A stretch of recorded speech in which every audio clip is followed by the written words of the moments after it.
Hey viewers, welcome to another game of the Casual Pro Gamer. And today we're doing a Cassiopeia game.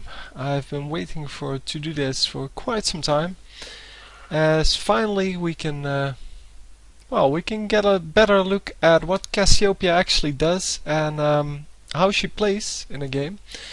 Because so far I hadn't been able to get a replay game from her. Well, Cassiopeia is played by Colombian Coffee here, and he's on Mumble, it's called, which is basically a voice chat program just like any other, with all of his teammates. So there should be some epicness coming here.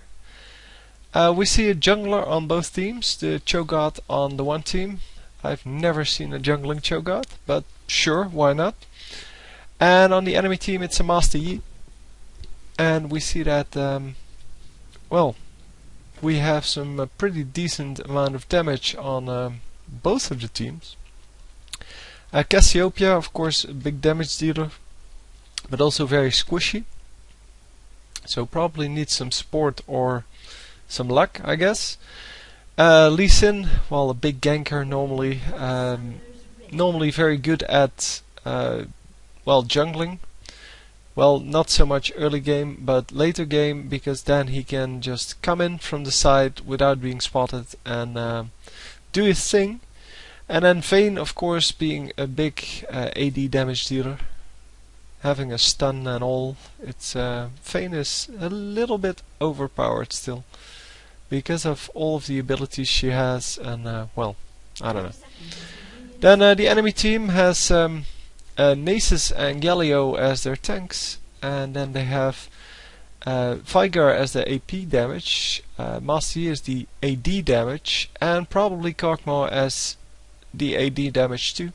But he also does magic damage because of his W, and since most Kog'Maw players going for AD actually go for Matters Blood Razor, he might be doing more magic damage than actual physical damage. So at the very least it's going to be a hybrid build, and we will have to see. So starting off here with Noxious Blast, it is kind of a time bomb, I would say, which does some magic damage and slows the champions you hit, or well, rather the enemies you hit, because they don't actually have to be champions. A little bit of a glitch there in the replay system, but that's fine. So the AP ratios on Cassiopeia are quite high, and that is why she does a lot of damage. But well, she also doesn't have a lot of life, I guess equal to the Veigar here. Going up against Veigar is going to be a problem from level 6 onward, because at level 6 the Veigar is going to have his ultimate, and his ultimate deals damage based on his own AP, but also the target's AP, and that might be a bit of a problem. Of course, Veigar cannot do a whole lot here early game, because he needs his Q to farm, and needs to spend most of his mana on that Q, because he needs to build up his AP. And well, we can see how he's doing here on top. He currently has 23 AP. Don't know what he started at. I know there's 15 AP from the ring, so I guess he may have 10 last hits already. Seems a bit much. Yeah, he has 8 last hits, not all of them being with the Q, of course. But it will build up, and he probably has some AP per level runes, because he just went up 3 without actually hitting something. So anyway, it doesn't really matter. When you're in game, of course, you want to keep tabs on the AP of especially Veigar, because Veigar can build a whole lot of AP without actually building the items. So he might seem like rather weak champion, but then he has a lot of AP from his Q, and that is really dangerous. So technically, I guess you can make Vigar into a tanky character, because you can still do a lot of damage even without any AP items. But, well, never seen that, so probably isn't very viable. So spamming here all of the abilities and actually getting the first blood. Vigar, as I said, is just as weak as Cassiopeia early game. And the poison does a lot more damage than the actual skills from Vigar, because he cannot land all of them. Landing the dark matter, really, you cannot count on that at all. So at the moment, yeah, Noxious Blast is being maxed the first, and well, one skill point in both of the others. I'm going for boots here to avoid the dark matter, but also to just have a little bit more of mobility, so that it's harder for Vigar to get in range and things like that. So the miasma then, or miasma, I don't know how you pronounce this, because it's a word I have no idea what it means. It's the circle you see on the ground. It increases in diameter as it goes, and then it refreshes if you keep stepping into the poison, and it's a 2-second poison normally, and if you keep stepping into it, it refreshes. So you can poison someone for up to 9 seconds with it, because the skill lasts 7 seconds and then the poison lasts 2 more. So if someone keeps standing into it, you will do quite a lot of damage. Let me unlock the camera here. Then the Twin Fang, well, we saw that a couple of times, and normally we see that a lot of damage is coming from this skill, kind of like with Urgot with his Q. And that's the Twin Fang. So if your target is poisoned, you immediately get the cooldown back. So the cooldown is only half a second, so you can just spam it. And this works especially well with, well, as I said, the 9-second poison. But yeah, you have to be careful about the mana, because it costs 50 mana, and well, especially early game when you don't have a lot of mana, that is a lot. If for something you want to spam.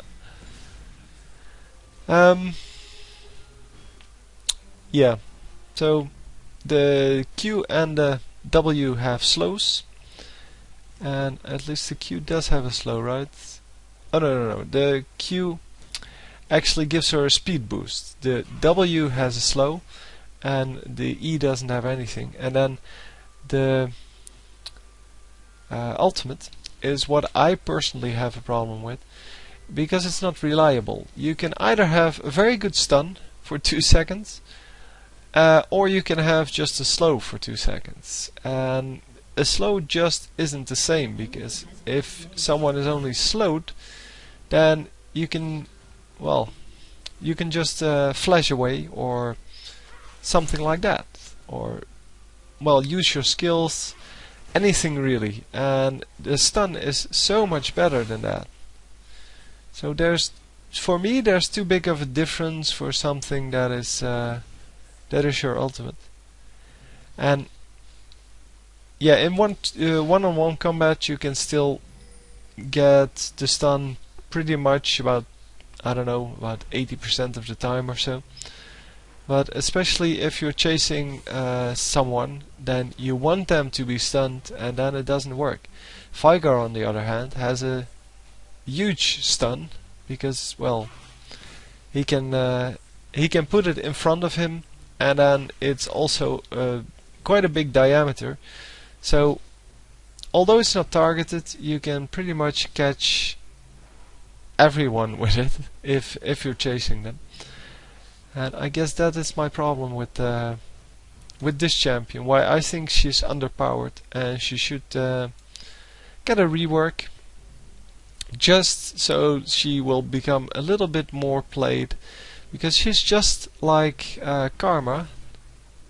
Karma is also not played a whole lot, not because she's not strong, but because people just don't like the abilities she has. Even though, if you use them correctly, she is kinda awesome. Anyway, going for some extra AP here. Probably building up to Tear of the Goddess. The ward has timed out, it seems. So I don't know where she put the ward because I didn't actually pay attention to it.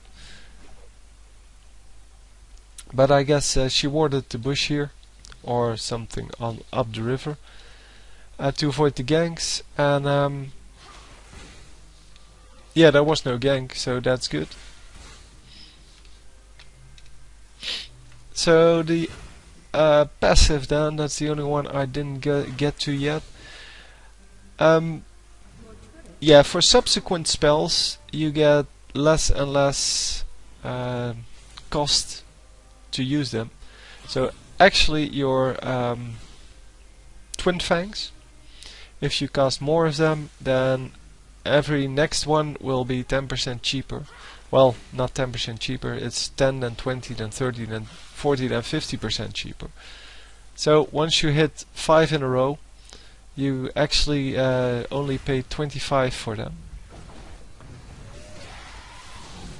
And you can see it does work, the slow, because it's a big slow. It's 60% slow, which is, I think, the biggest slow in the game. But yeah, it's just, it doesn't feel like an ultimate. If you compare it to, well, let's take these two. The Cho'Gath, who has the Nam Nam ultimate. Yeah, that's 1,000 true damage to a minion, or I think 300 to champion true damage. And the Galio has an area of effect stun. That's plus he does a lot of damage with it. That just seems so much better than doing a slow, even though it is a great slow. I mean, obviously it is a great slow, 60%. But it's 2 seconds, so it's not incredibly long, and it just doesn't feel like worth it. It doesn't feel like an ultimate, kind of like Heimerdinger's ultimate, I guess. That doesn't feel like an ultimate either. Even